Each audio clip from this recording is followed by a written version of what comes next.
In 2007, Slowbeef posted a video of himself playing the Immortal on Sega Genesis.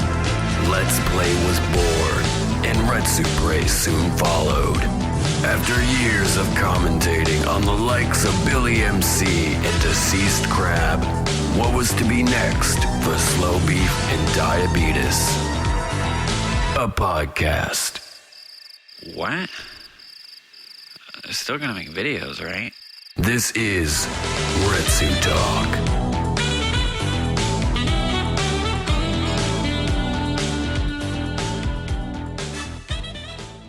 Howdy folks, it's Retsutalk episode 14.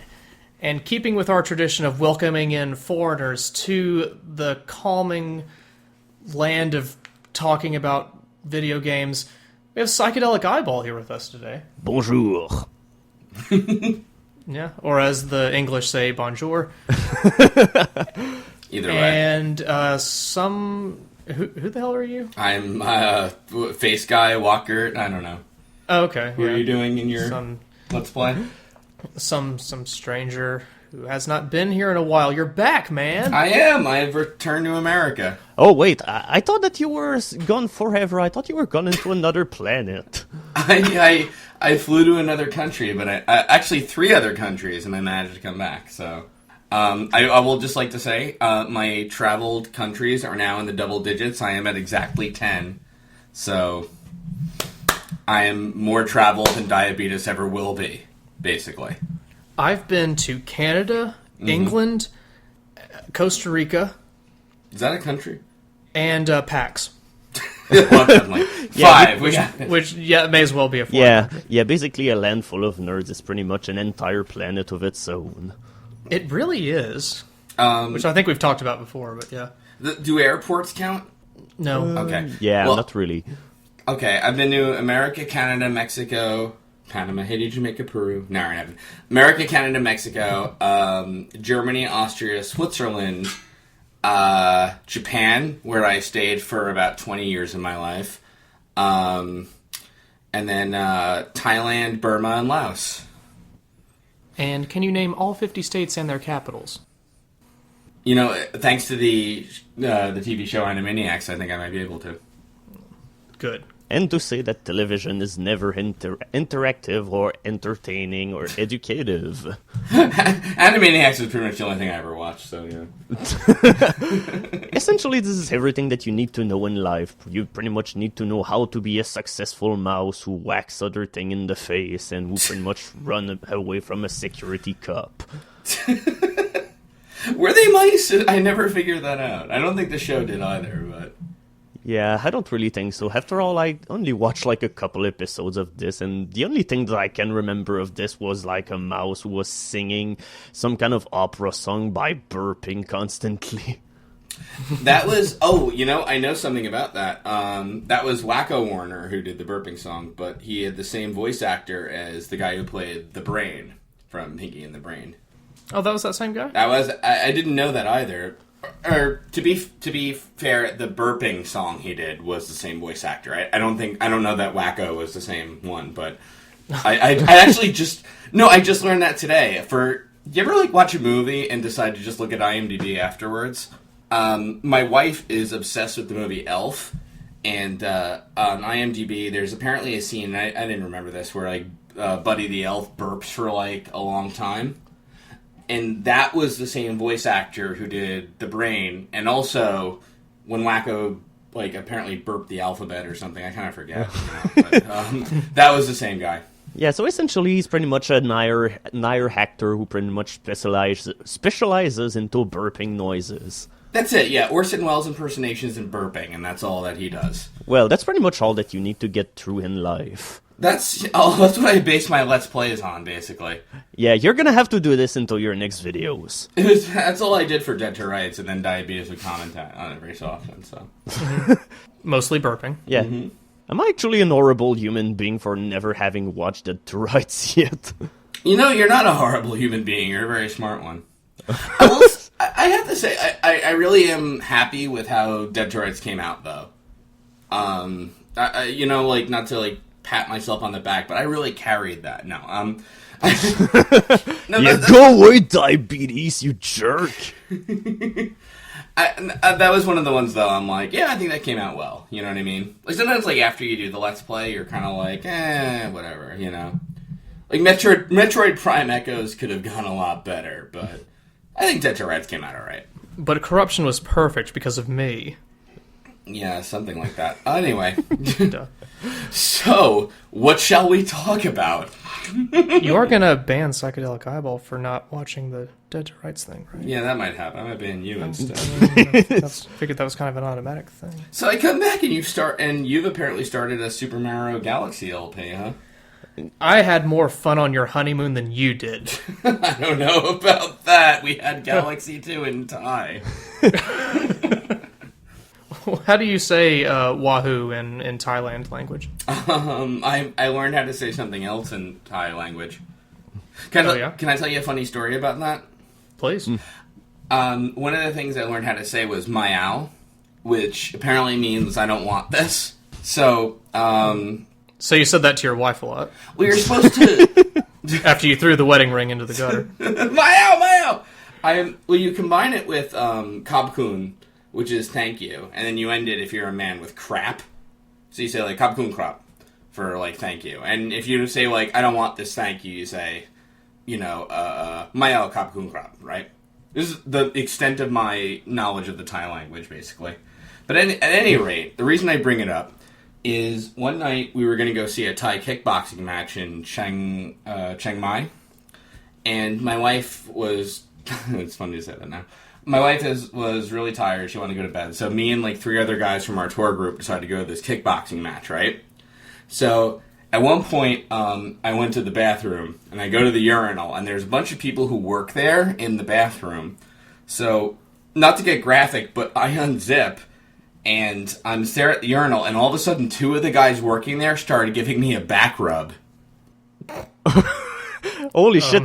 They're really professional with their toilet service in Thailand. I really want to go there now. It was insane. And they start like rubbing like squeezing my back and shit, and I'm like, "Mayao, mayao, mayao!" Like it's... So they kind of laugh and stop, and then they threw a hot towel on my neck, which I will have to say that was nice. So what kind of service will they actually give you if you went there in order to take a shit? God almighty, I can't even imagine that. So yeah, slowbeef, you have a new report in order to do. Go to Thailand right away for another honeymoon journey. Tell your wife it's really important. Well, Just a hand comes up from the toilet and wipes your butt for you. the sad thing, there's more. So I finish pissing, and I zip up, and I walk back to this. I walk to the sink, and I start washing my hands, and this big Thai guy grabs me like around the torso and just lifts me up off my feet and cracks my back. And then he puts me out, and then he grabs my head and he does the like kind of thing with your neck and shit. So I'm like, okay, Cop Coon, thanks, bye, here's money. And I gave him like... He didn't steal your wallet or anything? No, that's like a thing they do at the kickboxing matches. This happened nowhere else in Thailand. I don't know, maybe there was some guy into the toilet who doesn't know where the ring began or where the toilets are. It's like, hey, you want to see a big manly fight? Well, you gotta have a massage while you're peeing. That's how you prove it. Now that I hear about this, I'm gonna have to go to Thailand. I gotta in all seriousness, if you're looking for a trip to Asia that's relatively cheap, Thailand is a very good place to go. It's like, our trip was like way under 10,000 American, you know? Like, just, like, your money goes a very long way there. And so, we're on our honeymoon, so obviously we went to, like, expensive kind of, like, dinners and things like that to be romantic and shit, but, you know, the Thais... Actual masseuses. Exactly. Well, actually, I'm going to another funny story. We had a couple's Thai massage, and Thai massage is very fucking painful. I was going to, by the way, in this podcast, talk more about, like, video games and Let's Play and stay away from these stories, but what the hell, we're here. But you know, like, when you get, like, a regular Western massage, you're kind of laying down and you have, like, your face through that thing. Do you guys know what I'm talking about? Or? Yeah. Yeah. You pretty much Yeah. have your face through this kind of thing that allows you to just breathe while you're having your face entirely pressed against a pillow and... Well, yeah, exactly. But this Thai woman is giving me the massage, and she climbs on top of you, no joke, and, like, is digging her fucking knees right into your back, you know? And it's like, I got my big wimp. So I'm like grunting and shit while she's like actually digging her fucking knees in like my back and shit. And my wife's laughing, you know, at the time, you know, because I'm like, you know, whatever. But at one point, and she says this with a thick Thai accent I won't even try to emulate, but she goes like, I like your body. And I'm like, I go, what? And she's like, I like your body. And I'm like, I'm sorry, what? My wife's laughing and shit, and I go, I'm sorry, one more time? She says it again, and I go, relax your body? And she's like, yes. I'm like, oh, okay, so, you know. So I thought this Thai woman was into me, basically, but she really wasn't. More than your wife is. I know, seriously. Well, she's right there. It's like, why are you saying this now? Yeah, that would just be really incriminating. It was. Again, though, really great trip, and I would highly recommend. What made you choose Thailand other than the cheap factor? No, that was the cheap factor, was it? Or did you go there entirely for Thai food? I am, by the way, I want a big guy to lift me up and break my neck. I am so fucking sick of Visit food. Thailand and refer slowbeef and you will have a free fat guy into your office and your hotel. By the way, I am seriously so fucking sick of Thai food, because that is all they fucking have there. In Thailand? I know, stunning. It's like, you know, they have the pad thai and the curry, and I usually love that, but after 2 fucking straight weeks of it, never again. It is excellent there. Please don't get me wrong, but it's just, by like day 10, you're like, oh my god, I would give my fucking left testicle for a day without curry. You know? They don't have any other kind of ethnic foods there, really? No, I mean, you can. I mean, you know, we actually really did go to McDonald's one day just to see what it was like. And Sure. by the way, exactly the fucking same. Except that Ronald McDonald is outside giving you like the Buddhist, like kind of like folded hands and like bowed head kind of thing. And then Grimace comes in and rubs your back while you're ordering? I mean, it's hot, but, you know, still. And then finally the Hamburglar actually gives you a general towel while you're having your, I don't know. The happiest meal ever. I found a video game store when I was in Thailand, in Bangkok actually, where they had actually like a Famicom in the box, unopened. They had like a ton of things, and all the really nerdy people listening to this are gonna kill me. But like I was looking at like these Neo Geos in boxes and old TurboGrafx and things like that, and my wife actually said to me like, "You should collect consoles," and I'm like, "No, I don't want to spend that much money. Who the hell, you know?"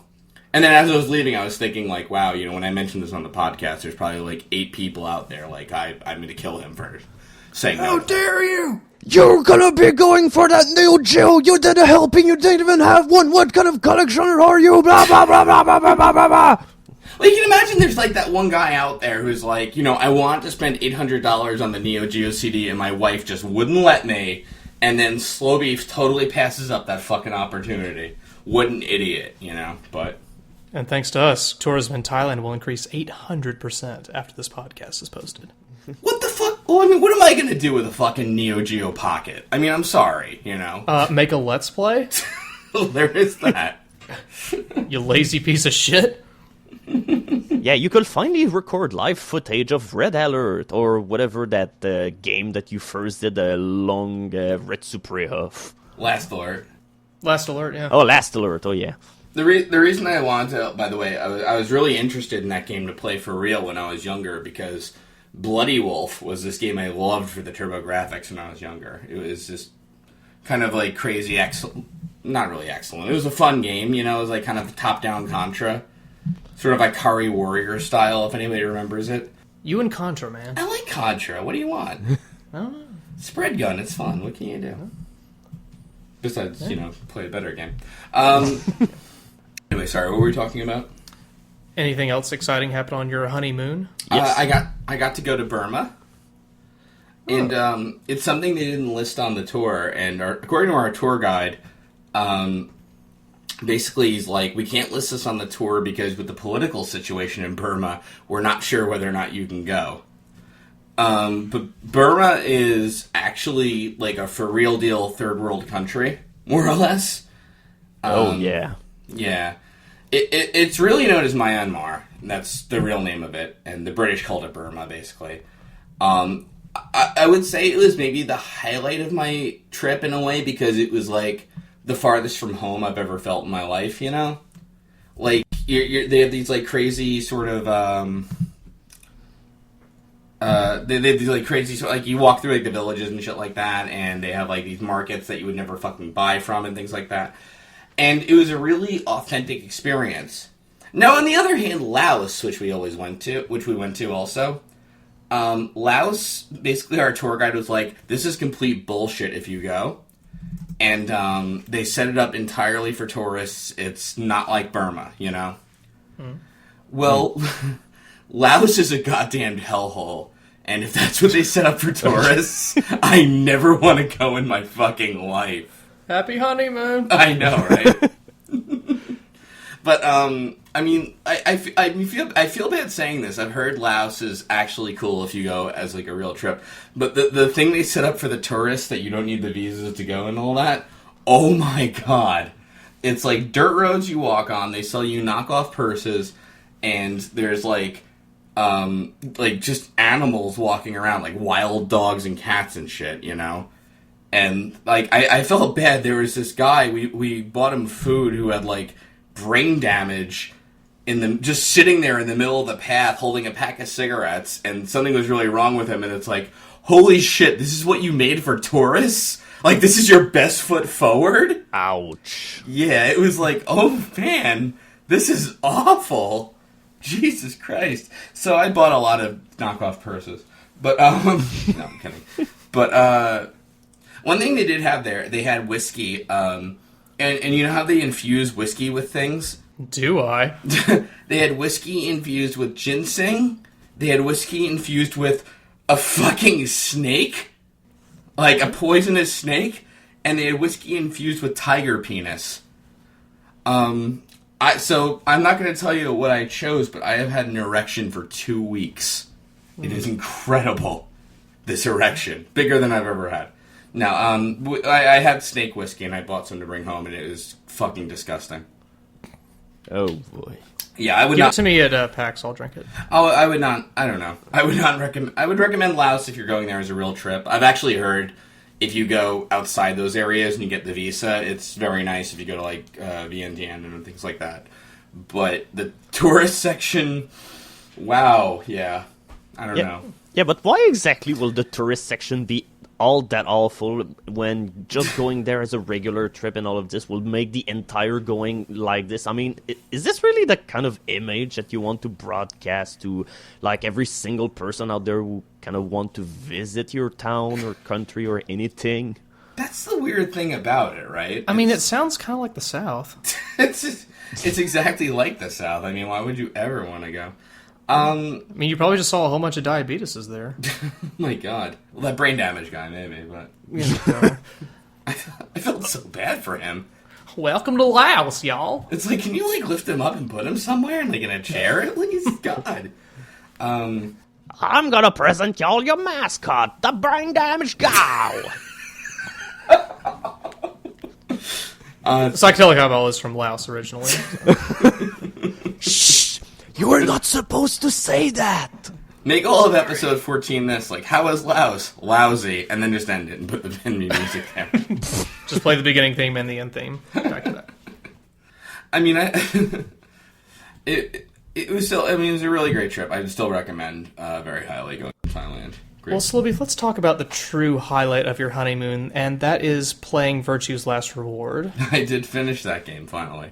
Did you finished it pretty much on the duration of your trip there and back? No. Or, no, you lost the, 12 hours of gameplay because of a bug, and then you had to complete it after the fact? Can I give you my big complaint with this game? Go ahead. Alright, so I really liked the prequel 999. Really excellent. Herman Cain's tax plan, you mean? Yeah. Yeah, exactly. Nintendo DS game. And I found out if you feel like playing this game and you save in a puzzle room, it might actually corrupt your save and clear out all your save data. And there's 2 specific rooms that will definitely happen in, and 12 hours of gameplay in, I saved in the bad one. And I actually lost 12 hours of gameplay. Ew. 9 out of 10. Absolutely. I still recommend it to everybody. Here's the one thing that saves it. It's an adventure game. Well, it's tech. People call it a all right, it works like this. People who are into like those Japanese visual novel games, they call it a visual novel. I think it's an adventure game with very long cutscenes because you do actually play a video game at some point in it. You're not just advancing through text most of the time. And the one nice thing about Virtue's Last Reward is if you press like the little DS screen, you can turn it on auto. So to gain my gameplay back, basically I played through the sections again and I put it on auto and I would just leave it somewhere charged while I did other things, basically. And you can actually do that. I actually do think Virtue's Last Reward is a pretty cool game. I think the first half of it is kind of like to the point where I don't know that I could recommend it, but it really fucking starts to pick up. And it's weird to recommend both games because they're both very long and they have weird cutscenes and things like that. And but I really think they're both really good games and such. Did you read out all the dialogue while you were playing it? I did, actually. Okay, Straight out. that probably makes the experience more fun. Mm-hmm. I feel bad bringing Psychedelic Eyeball on this podcast because I feel like, he has so many interesting things to talk about besides me, like, rambling about these 2 games for, like, 40 minutes. But I'm going to do that. But, yeah, in fact, concerning these games, if I played, like, the last game of this, will I need to play the other previous game, or it's like both of the games are standalone? I'll tell you this. They're mostly standalone, but there's kind of a blowaway sort of plot twist in the second game that I feel like you need to play the first game to really appreciate. Okay. There's actually, I'll say this, there's a few. And the one thing about the second game is I feel like it might be like a Sixth Sense sort of thing, if you've ever seen that movie. You know what I mean? No, not really. Wait, really? Oh, I'm really retarded whenever it comes to movies and all of this. It's like in fact, there's like a video club really close to my home and all of this, and I think I've been into that place for almost 10 years, and yet I've rented something like 3 movies in it. I'll put it another... No, that's okay. There's a lot of movies I haven't seen. Like, I didn't see Pulp Fiction until probably a couple years ago. Wait, what? Seriously, yeah. It took me a while. Right, I've never seen any of the Godfather trilogy. That I've heard of. My wife and I actually watched the first Godfather on the 14-hour flight. Slowly before over your wife, stop talking. Okay, sorry, Jesus. I'm sorry we moved on from the honeymoon. I mean, do you know the Sixth Sense's surprise ending? Wait, no, not. Okay, then I won't spoil it for you. Bruce Willis is French Canadian. That's the spoil. It's not as if I'll probably won't watch it or anything, so you can just go. If you've, but just like as a thing, if you have somehow not had the ending to that movie revealed and or whatever, I would actually recommend watching it. But because it has a very cool twist, which I'm stunned that I don't have to spoil because I thought everyone fucking knew that. But whatever. I think similarly, it's a kind of plot twist where when you actually watch the movie and if you get invested in the movie, you're like, wow, and you get kind of shocked by it. And then you think about it later and it's like, wait, does that actually make sense? And by the way, more things to say about that, but I don't want to spoil the movie for you because I'm stunned you've never seen it. But, I think Virtue's Last Reward is kind of a similar sort of thing where if you've played the first game and then you start playing the second game and you see how loosely it ties in and then this twist happens, you're like, wow, okay, that's really cool. And then you start to think about it later and like, wait, does that really jive with what happened or whatever, I mentioned this. I mentioned the story of it in a previous podcast, so I don't know if I have to. I won't go over it in detail, but the general idea of both games is there's 9 people, trapped in some situation, and they're forced to play a game, kind of like Saw in a way, where they'll die if they don't adhere to the rules of the game, and they have to work together, but then realize, wait, if we fuck each other over, we might get out faster, kind of thing. Yeah, pretty much the prisoner dilemma thing. Yeah. And that comes into play in the second game. So, I'm going to start with what I hate about the second game and my big complaints about it. The first game, it's an anime game, but they're mostly 9 relatively normal people. They're just like 9 people, whatever, like one person's a student, and one's kind of young, but one's kind of old, and one's kind of things. And the weirdest one is one's like a belly dancer, but I think they explain it away where she was taken from work. She's kind of the cheesecake character, But it's just like 9 normal, like relatively normal people, Yeah. They don't play video games for the internet. Right. Or that's what they want you to think. That's exactly. That's the twist. Right. Oh shit, I just spoiled the game to everyone. Or did you? Dun dun dun. But even their names, like in the game, what happens is they don't want to reveal their real names. Except the main character's kind of an idiot and blows that and reveals his real name. But they all come up with names based on the numbers they have on their bracelets and shit like that. So like June, Clover, and Santa, and whatever. 69. 69, right? Which is the sexiest character. Duh. Here's my problem, though. The second game, the characters are just kind of weird and wacky. Like, one of them is a circus ringmaster and is dressed like that. And his name is Dio. And like, every time he talks to you, it's completely ridiculous. And he has, like, serious additions to the plot, but it's still like, you're really? And another guy is in, like, a suit of armor. And he's forced into it. It's not his fault, per se, but, like, he can't get it off. But, like, every time he talks to you, it's like there's a big robot talking to you. So, I mean, like, I guess, like, and one woman is topless in the game. I can't put it under. I can't put it any other way. She is really without a shirt, and she has like a necklace to cover her, and that's it. And like it's like this game is like, or the game has like these 9 people who are in a scenario, and it's supposed to be taken seriously, and you have 3 characters like that, and you're just like, this is hard for me to get into. I'm sorry. This is just wacky. Slowbeef, it's not that weird. Psych and I are both topless right now. Well, I am too, but my necklace is very thick. Yeah. But we're also about to betray each other, so. But you know what I mean? Where it's like you're playing a DS game, and it's like they want you to get into the story, and it's like you have a little to step over for your suspension of disbelief. And at least in the first game, they're kind of normal looking, and then the second game, it's like, what the fuck is going on here? What kind of freak show have I stepped into? So, but yeah, what kind of characters could we get if there was another sequel of this? Yeah, it's odd. I don't know. Again, I had like a whole litany of things to bring up.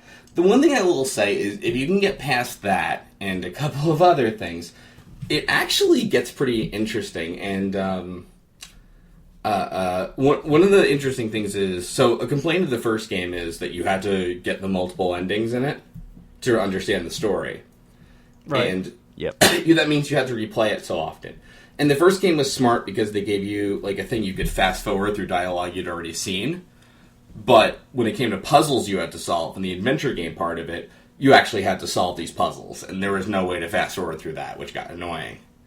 Now, what's interesting is this game, what they do is they give you a thing called Flow, which is a map you can see of the entire story and all the choices you can make, and at any point you can jump back or forward to wherever you want to go.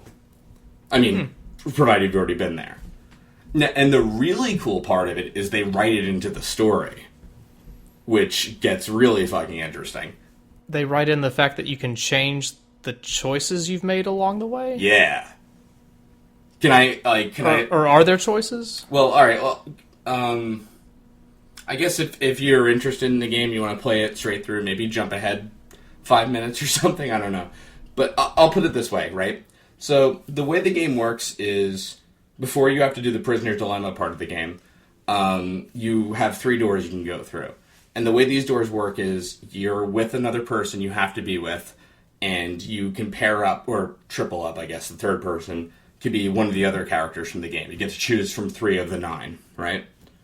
So let's just say in my game, I hypothetically chose this one person, right? Let's call him Diabetus. So Let's. Yeah, okay, but the important thing, is he topless? Oh yeah, he is. I would hope so. Actually, pantsless. He had a shirt on. But Am I at least wearing overalls and nothing else? yes, you're Bear Hugger from Super Punch-Out, Yes! more or less. Who, for the record, was Canadian. This is how I always imagined Diabetus to be like, by the way. So this is why that PewDiePie video was such a huge disappointment. That was the one problem with it. Was Diabetus wasn't wearing Otherwise, I would have rated it 3 out of 5. I apologize for that. I should have worn a beer hat. I think you should have. Anyway, so all right, so let's say Psychedelic Eyeball and I are paired up just by the game, because the game will pair you up with someone. And we go through with Diabetus, and he's the third person. And the interesting thing about the game is the person you pick to go with you through a certain room, that's who you have to face in the prisoner's dilemma thing, right? So, okay. So later on, we go through the adventure game aspect of it. We solve our puzzles, we go through the game, and then the game's like, okay, now you have to play the ambidex game against Diabetus. And, you know, I'll cut past this because it's silly, but because there's 9 of us, it doesn't work out. The math doesn't work out. What they do is they pair people up, so it would be like me and Psychedelic Eyeball together versus Diabetus. Like, you can't do one-on-one with Prisoner's Dilemma with 9 people, so they do a pair solo kind of thing where they say 2 people will make the decision together, and they lose points with each other. Does that make sense? Like normally it's like if you were together and you betrayed each other, you allied with each other. Yeah. If it was only one-on-one, you would both gain 2 points, but now they make it 2-on-1, but then if you were to lie together, the 2 people would gain 2 points, and the 1 person would gain 2 points as well. Like, you share the destiny, they call it, in the game. At any rate, even if it doesn't make sense, then we can cut it down. We'll just say, okay, fine, whatever. So it's the Prisoner's Dilemma comes between me and Diabetus, right? And Yes. So the first time I played the game against this one character, I decided to be like the nice guy, and I'm like, all right, I'll ally with the person. And then betrayed me, and I lost 2 points, and I was down to 1, and I was gonna almost die, basically. And my character's like, what the fuck are you doing? Like, you know, what's going on here? And the other character was even like, you're a friggin' idiot if you thought I was picking a lie there. It's Prisoner's Dilemma. The right choice is betray. And, you know, me, like, slowbeef, just playing the game, I'm like, all right, fine.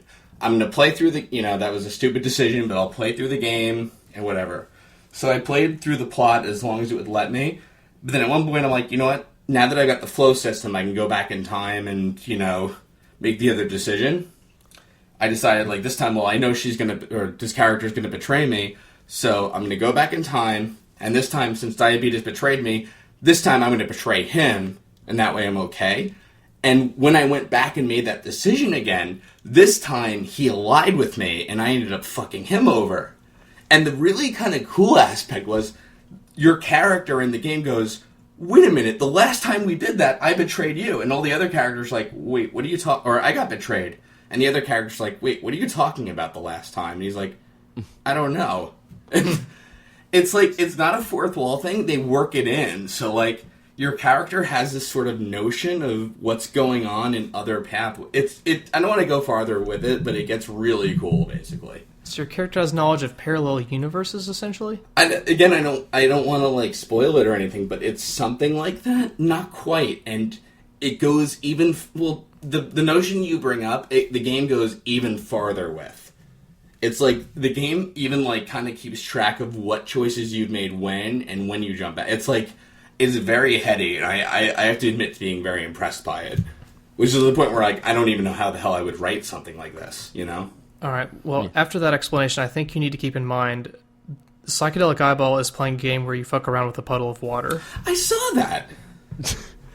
I think this is a bit of a jump. from that. I was Can you just spend about thinking, 16 minutes will telling the us about prisoner this? actually play with his water, or will it let go of something? I don't know.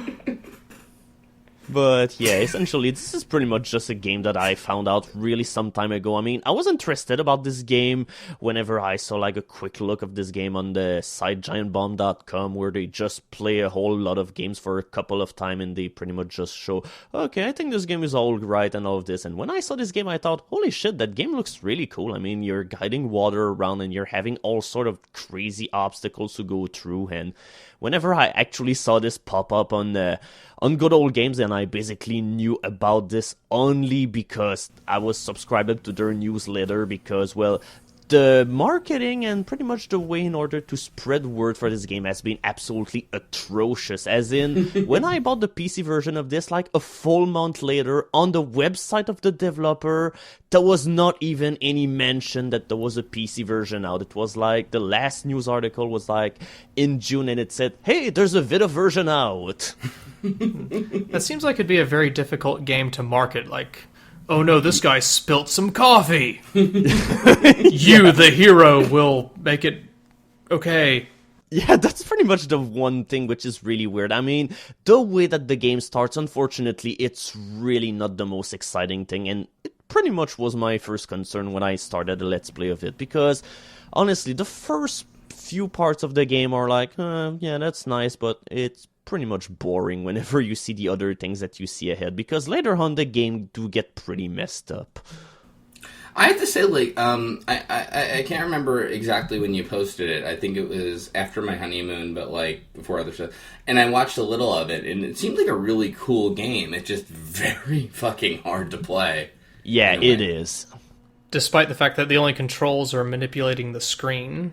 Yeah, essentially that's all that there is to the game, but the game always keeps finding new ways in order to make it so that even though this is the only control that you have in the entire game, you're just gonna have to do things constantly that pretty much change the role of the game. I mean, there are some levels where you don't even have any kind of liquid control over the liquid, and you're basically just like, okay, you have this liquid which is floating in midair in a zero gravity environment, so you just have to spin a whole lot of blades around in order to send off or knock the liquid all over the place in order for it to get to where you want it to go, all sort of things like that. And later on there are some parts where the game do get pretty trial and error-y, because you have these really narrow jumps that you pretty much need to figure out down to a science and something like that. There's a few parts where the game is like, okay, even whenever you're on normal, this is not a game that a whole lot of people will want to play. That sounds great. But anyway, back to my problems with Virtue's Last Reward. But does playing Puddle make you have to pee real bad? No, actually not. I do find the sounds relaxing in this game. Actually, it does seem really cool, Puddle. I was surprised you started it so quickly after Super Meat Boy, but it seems like a really fun game. Like, it's one of those Let's Plays where I'm like kind of tempted to buy it now. Yeah, essentially, if you can get it on a sale, it's definitely worth it. But yeah, be aware that later on in the game, it will get really, really hard, even on normal difficulty. Well, I mean, so you get in like the zero gravity kind of stuff? Is that what happens, you're saying, or? Yeah, it's like a thing that you see in like 2 levels in the entire game. Usually the game doesn't carry gimmicks all through the entire game and something like that. There's a whole lot of variety in the game, and usually whenever you see a type of obstacle or something through the game, you won't see it being repeated over all of the time. So this is probably the one thing about the game which is really fun, but once again, the beginning part of the game does a really poor job at showcasing it. Zero gravity. Way to steal from Mario Galaxy. Jesus Christ. Yeah, there should have been a level where you just switch the perspective all over the place, like you're onto the ceiling and then suddenly the entire thing will go in 3D, or maybe there will be like a green dinosaur eating your liquid. Oh wait, I'm not in the right game anymore. Can I say one thing, by the way, about the Nintendo 3DS and all that? I just kind of keep the slider off the 3D now. I don't know, it hurts my eyes a little after I do it too long, and it just seems like a strange gimmick. Yeah, I tried using a 3DS like on display at a store. I turned on the 3D, and my eyes started to hurt after something like just 1 minute. It was like, holy shit, this entire thing is blurry, and it just strained my eye and my brain. I feel like it's. Well, I guess I can't say it's very odd for Nintendo because they had the Virtual Boy, which is a similar type of product. And a great success. Yeah, they didn't even need a 3D slider in order to give you headaches. Yeah, right? Like, I don't know, maybe they're just kind of throwing shit out there, but, I mean, usually a Nintendo product is a pretty good product in general, but... Fanboy. Okay, fine. Just go back to the Virtual Boy, slowbeef. Maybe I will. Why has no one Let's Play the Virtual Boy game? I mean, how the hell would you even record that? You'd have a scare cam with your head just into that thing. Apparently, there's a guy, by the way, who figured out, and like he'll like mod your 3DS. You have to send it to him to record off it, and he'll.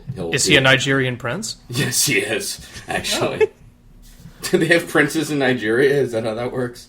That's my understanding. I mean, I send them money all the time, but I don't know what kind of royalty. Send me your DS, and I'll send you a princess and your recording software. And that's how the Prince of Persia franchise was born. Yeah, that's how the reboot started. With email scams.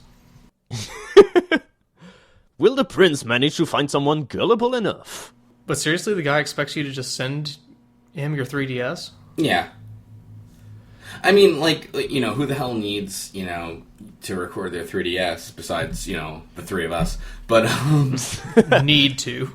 Yeah, I absolutely have to record a 3DS, especially considering I don't have one. This is the only way I'll see footage of the 3DS. I mean, I think it's dumb of them. Like, there's apparently a machine called a Nitro, which will let you actually, like, they give to game reviewers and game developers that will let you record footage off a 3DS, but they don't make it, you know, available to the public. Where, I mean, you know, it's like, with the whole age of YouTube outside the Let's Play and everything, I just feel like is, you know, you're just kind of hurting yourself if you make it hard to record shit off it, you know what I mean? Like, forgetting Let's Play even, just like, hey, like, check out what my fucking Wii U can do or whatever, you know? Just my opinion, because I want to record the shit out of it, but, you know, whatever. Are you getting a Wii U, Slowbeef? No. Or maybe, I don't know. Nah, I'll pass. I've not listened to the previous podcast where Chip gave his review of it. I did play a demo of it very briefly, like Rayman Legends or something, and it did seem cool, honestly. I'm not sure yet, honestly. I don't have like a must-have game for it that I really like. I really want to play this, you know? Mm-hmm. Yeah. I mean, I'm just curious about how this huge controller do handle. I'll say this, when I played it, I found the controller was smaller than I thought it would be, because, you know, I have an iPad, and I've played with Android tablets, and it's small. It's smaller than you think. It's like, it's like a very, very big Game Boy. That's not a terrible example. Yeah, but you were also playing in a Thai bathroom while a guy was rubbing your back, so I don't think you were entirely thinking about it fully. Actually, it was in Burma, so, you know, it was a lot dirtier. It's like, I guess it's like holding something like 2.5 iPhones. I mean, it's basically, it's smaller than you think it is, right? So you're holding the tablet with one hand and 2 iPhones with the other? Yes, basically. I was stealing from the Thailand people. I'm Slowbeef and I have all these things. So let's see. I really got to figure out how Virtue's Last Reward goes. So I was playing with like 2.5 DSs and different, you know, choices that my character could make. Yes, using both your feet. Yes, with a puddle of water on the DSs, so I could play puddle too. But that's gonna be for the expert playthrough hole doing something awful. As I understand it, though, Diabetus, you have a Let's Play of your own going on. Oh fuck, where? I don't know. Did you talk about this in previous podcasts? I don't listen to anything I'm not in. No, the last podcast was recorded before that went live. Oh my god. Well, how's it going, friend? It's going well. I've set an update schedule for myself. I'm trying to stay a few videos ahead so I can update it on time. It's going well so far. I'm going through my whole address book of Let's Play friends. And yes, I finally got you in one, so you can stop hassling me about it. So you run out, is what I'm taking. Yeah. I mean, you were kind of like the last resort person. The last contact. Now what do I do? So I will be closing the Let's Play after your video is posted. I'm assuming you and Psychedelic Eyeball will stay up after this podcast and record a video of... Yeah. I've made a pledge that any galaxy where Yoshi is in it, I need to have Devo in that video. Well, maybe It just seems fitting. Maybe you can have Psychedelic and Chug-a-Lug Galaxy or something boring. I don't know. In Puddle Guidance Galaxy. Oh my god. They'll call it something like Muddle Puddle Galaxy. You know that. Any water-themed galaxy, Psychedelic Eyeball, you will be in that video. Yeah, and I'm just gonna talk about how water slides around into the game. Yeah, you'll just tell me, now you need to tilt your Wiimote to the side slightly and avoid the fire. But you have to go quickly through the fire before. Yeah. You just sound very calm during the whole thing. Yeah, but to be fair, I pretty much had absolutely no other way for my commentary to work on these levels, because I would just be like, I can't really pretend that this thing is thrilling or anything, so I just had to be just more mellower than usual, because otherwise I would be just like, if I did the commentary like in Super Meat Boy, it would be like, oh, this water is going to the right, oh yes, alright, this is going really, really well. Which is funny because Super Meat Boy seems like a more intense game on the surface. Yeah. So to speak. The stakes are much higher in Super Meat Boy. There's so much to lose. Yeah. Like a few seconds. Yeah. You know, it's funny because a discussion sprang up in your Mario Galaxy 2 thread that I think Super Meat Boy could solve. Oh? Hear me out here. Oh my god. Well, the notion is that in Mario games, like, lives don't really get you much, you know? Yes. They're kind of like useless power-ups, especially because you start... What about this? What if when you died, instead of doing the whole, like, the screen blinks out and you get kicked out into the hub world and you do it again, you just get it instantly blink back to the checkpoint? Mm-hmm. Wouldn't that make lives, like, more interesting and stuff? Well, that is what happens in Galaxy 2. Bang. Wait, what? Fuck you. It does not happen in Galaxy 2. Yeah, you need to die in order to finally showcase a Diabetus. You are taking my one fucking game design idea and just shitting all over it. You're just saying this because I haven't posted the video that you did yet where this very thing happened. It doesn't happen. And now you're going to make yourself look like a genius. No, I'm sorry, it didn't happen. Puzzle Plank Galaxy is a nightmare. So now we're gonna have to delay this video until... No, not this video, but this podcast until this Galaxy video is finally released. That's correct. I'm gonna really need us to like splice in some more 999 talk because I have so much more to say about it instead of the stupid Galaxy 2 crap. I'm sorry. I think we're just going to have to have the 12 days of 999 podcasts. I know that's way too many numbers for a thing, but I think that's just the only way it'll work. Have I worked in Danganronpa yet? Has that happened? Oh yeah, we haven't had our requisite Danganronpa chat yet. Yeah, but we're gonna stick with 999 because if we want it to be really well thematically or anything, it's gonna have to last for 999 minutes. The sad part is it's kind of a poor game, and I've just been upselling it the whole time. This game was so weak, I give it a 9 out of 10. Well, now that you're married and your life is obviously going nowhere, you will be LPing 999 at some point, right? I'm in a tricky position because Dragon Atrix just posted a 999 test post. So I thought you were going to say I'm in a tricky position because my prenup says. Because my wife says you will never post 999. No. Not unless I can post it before you, slowbeef. Oh my god. Oh, and yeah, by the way, that's exactly how your wife speaks, by the way. I know. I'm used to it. Ho ho, slowbeef. You know, it actually... Is that a good French-Canadian voice? Yeah, a good French-Canadian voice of a wife of a slowbeef. I'll get her in to do this. Ho ho, I too will post my 999 test poster. We like the water in Puddle. Sacre bleu! Sacre bleu, the color of Puddle water. My name is Jack French. I cannot figure out this water. Please give me something to figure it out. I want to apologize on behalf of whoever made Jack French to you. Psych, how offensive was Jack French to French people in general? Oh yeah, it's the most accurate thing in the world. That's basically how all people speak. Oh yes, I am doing very good Inquisition. Oh, I am very doing enquete. Oh, and I don't know how to say any word or name to anyone. Can you please get off of newgrounds.com? I can hear it in the background. It's By the very way, distracting. That was the sexiest thing that's ever happened on our podcast. Yeah. Oh, in fact, I actually made all of these videos. I'm sorry. I have to say though, after living through the Jersey Shore, I just don't feel bad for you at that point. I'm sorry. Jack French was seen by fucking no one.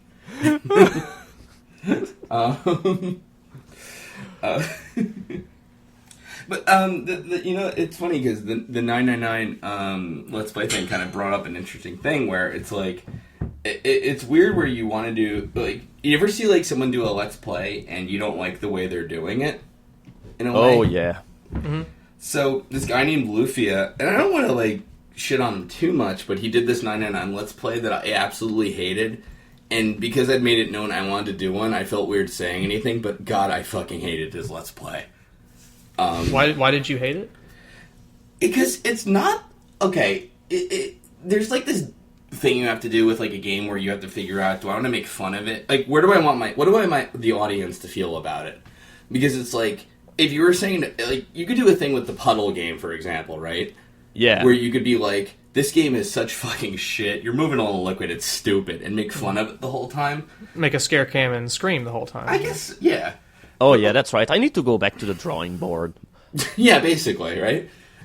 That's the only way that I'll be able to get views with this game. Don't forget the Rick. It's like, just like, there's like certain games you want to make fun of and shit like Dead to Rights, you know, because they're like just silly, stupid games that really cash in kind of things or whatever. Yeah, I mean, come on. In the game, you were just shooting a motorcycle in order to make it explode to send you into a plane. I mean, you cannot take this at face value at all. And then, like, it's like they try to make, like, a plot on top of it, you know, like, hey, don't you care about Jack Slate's, like, weird adventures with the mayor and this woman trying to, like, be the new mayor and all that? Like, no, I don't. It's stupid. Why are you doing all this effort? I did. Well, okay, I did too. The first game, I mean, I feel like there's like stuff you can make fun of about it, but at the end of the day, it's like nobody's ever really played this or anything, so it might be like kind of neat, and people could kind of get into it, and possibly about the second game and things like that, you know. And the guy who did it first was kind of really snobby. I felt about like the writing. It's not a perfectly written game at all, don't get me wrong, but it's like, he's like, oh, this is all just such bullshit and things like that, and it's like, alright, come on, dude, like, it's not a popular game, it's not that bad, kind of thing, you know? So he was taking screenshots like, man, this is terrible. He was, or like, the game would have some long scientific explanation kind of thing, and then at the very end of it, he'd just throw in like, yeah, I checked on Wikipedia and this is all bullshit. And that was how he would end the update. It's like, really? Like, come on. You know, it's not that bad. It'd be, you know what it is? I feel like it's almost like taking a Phoenix Wright kind of update and then ending it with like, oh, by the way, in no state in the United States would this be possible. It's like, okay, man, come on. Yeah. You know, pick the tone of the fucking games. You know, I don't know. Yeah, more so considering that this game doesn't even really take place in the United States at all. Okay, maybe just a little bit, but you have to take in mind that the game was written in Japan or something. Mm-hmm. Oh, sure. I guess, like, the tricky thing is, it's like, when you do a Let's Play, I guess you kind of figure out where you want your audience to go, in a way, you know? It's like, when you play Prince of Persia, as an example, like, you know, the original Prince of Persia, like, you want people to feel like, correct me if I'm wrong here, you did the Let's Play, but you want, like, this, like, sort of sense of nostalgia, and everybody remembers this old game they played, and they're kind of interested to see it again. Whereas with Prince of Persia 3D, it's kind of like, this is really a ridiculous effort at a game, and you want people to laugh at it, you know? Yeah. Yeah, it's like that. And I guess the point I'm getting at is, I mean, 999 is certainly not a perfect game or anything like that, and you can laugh at parts of it, but it's like, it's also a very unpopular sort of game, and it kind of had a neat thing to it, so I don't know. I was kind of like, why don't you let some of this shit slide and let other people discover it and things like that. But So you think the purpose of it is because it's kind of an undiscovered gem that you want to show it to a wider audience to get it more well known than kind of shitting on it? that's like what I get at. And I talked about the Dragonatrix guy in the Sandcastle, and I mentioned that's what I hated about the previous guy's Let's Play, because it's not that bad. And I feel like it's not bad enough where you could, like, bring people along to laugh at it because it's so story-based and so long, too. Like, if you were really gonna, like, try to make a funny Let's Play out of it, it's too drawn out, you know? And it's not bad enough. You know what I mean? Yeah, I mean, the tone of the game in overall just seems really, really serious, and it's not as if it's like, oh, these guys are gonna explode whenever they're gonna use their watch or anything, but... Yeah, it's a dark game, you know? It'd be the kind of thing where, like, a lot of things have to happen for you to keep the parody up, you know? Well, that's the thing about, like, even, like, Dead to Rights is a silly example, though. It's, like, a lot happens in Dead to Rights. It's all bad. But it keeps happening, so you have a lot of material to work off of. But if Dead to Rights were to actually try to set, like, a dark, serious tone a la Max Payne, where you have, like, a level where Max's daughter is crying in the background and shit, and you're walking on bloody pathways. And it's terrible at that level it is. It's, like, it's kind of hard to keep up a, like, a, this is so stupid, guys, kind of thing for, like, 5-10 minutes or so. Although that was a really terrible level, so maybe you could, I don't know. But I mean, I guess I think the point I'm ultimately trying to make is, like, I think there's a notion of tone you set when you try to do these things, you know? Yeah. You could, like, portray, like, Puddle as, like, some shitty, cheap game, but it's, you know, it's hard to do because it actually is kind of cool.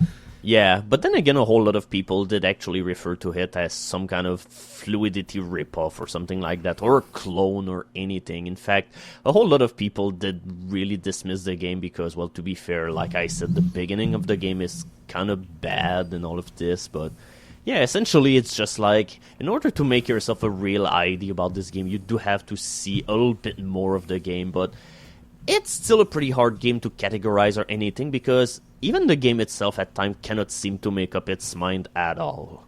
Well, that's like an interesting challenge, I think, in Let's Play, and that you kind of brought up in Puddle, where you would kind of admit, like, look, the first couple levels aren't as interesting as the rest of the game gets, you know? And you kind of have to, like, be upfront with it and say, you kind of have to, like, go through this part of it before it gets really good. Yeah.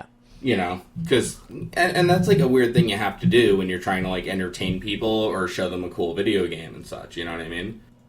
Yep. Yeah. Yeah, it sucks when you're trying to entertain some people with a game like that in the background, but at the same time, the game kind of holds you back a little bit. So you have to say, just give it a second, guys. Yeah, that's a very... Yeah. That's the challenge with Let's Play, is that your first video is often the one that will either make or break you. Yeah. Well, if you remember, too, with Dead to Rights, I posted the first two updates at the same time, because I felt like the first one is entertaining, but kind of at a tutorial level, and the second one's really where it kind of picks up. That was one with, like, the stripper level and Augie Blatz doing the Christopher Walken impression, you know what I mean? Right, yeah. Yeah, but the thing is, people still probably only watch the first video anyway. Yeah. And but even the game I'm trying to make fun of with Dead to Rights, I'm trying to say this kind of sucks, or not really it kind of sucks, but it's like, it's ridiculous and you should laugh at it. The first level was kind of boring and you want to keep people going along. And that's sort of the point I was trying to get at with the 999 Let's Play, where the guy I just felt was just like, after every update was like, you know, don't even bother, like, regarding this is stupid. And it's like, well, why the hell does your audience care about it then? Yeah, I mean, if you take any kind of indifferent approach to your videos or whatever kind of update that you want, and I just don't understand why people even will take the time to watch this, because it just feels like, okay, I'm doing this because I feel like I have to do it.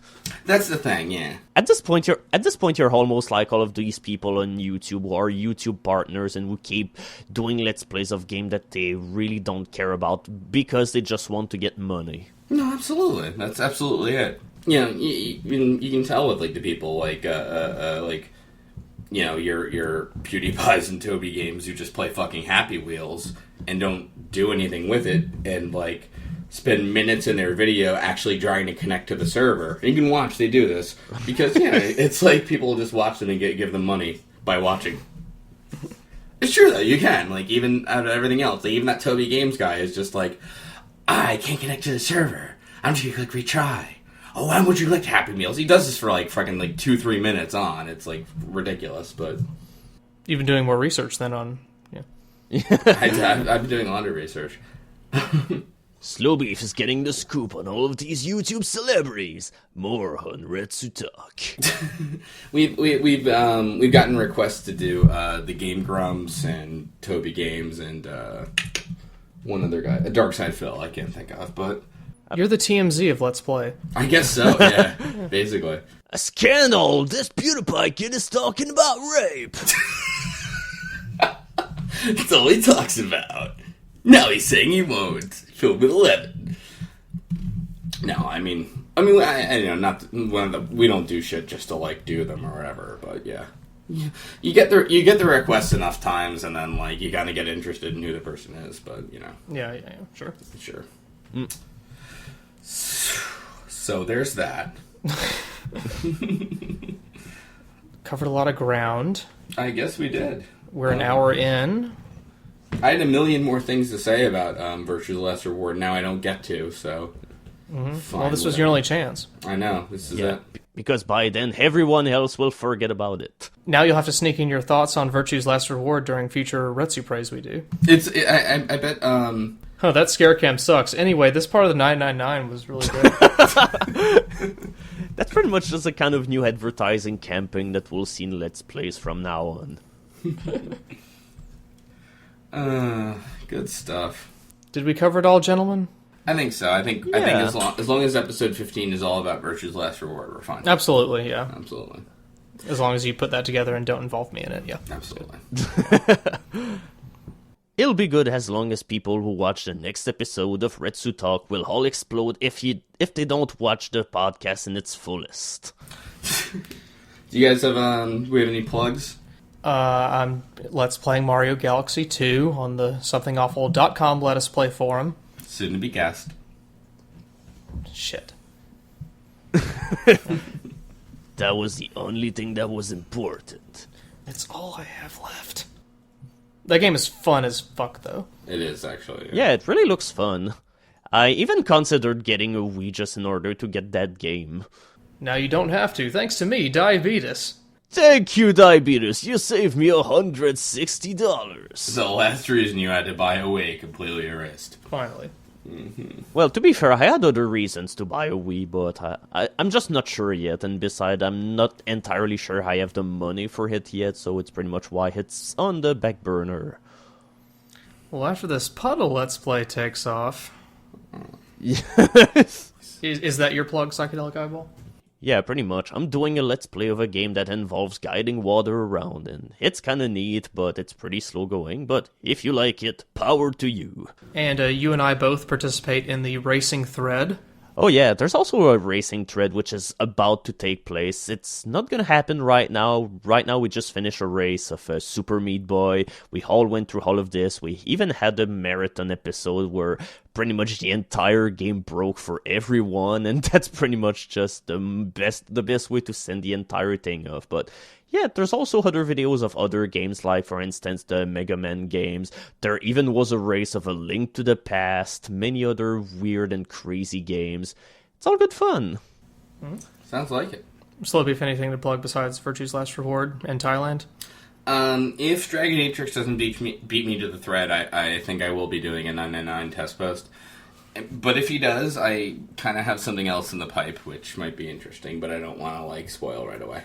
I hope that your plans in the pipe involve actually picking up a guy from the torso and giving him a back massage in the bathroom. I mean, I didn't want to reveal it right away, but we'll see. You have no choice but to do it now. Your plan is exposed. Alrighty. And on that note, another one in the books. Exactly. Episode 14, the best one yet. Thank you, Psych. Oh, no problem. Thank you for inviting me. Go to a bathroom and hug someone.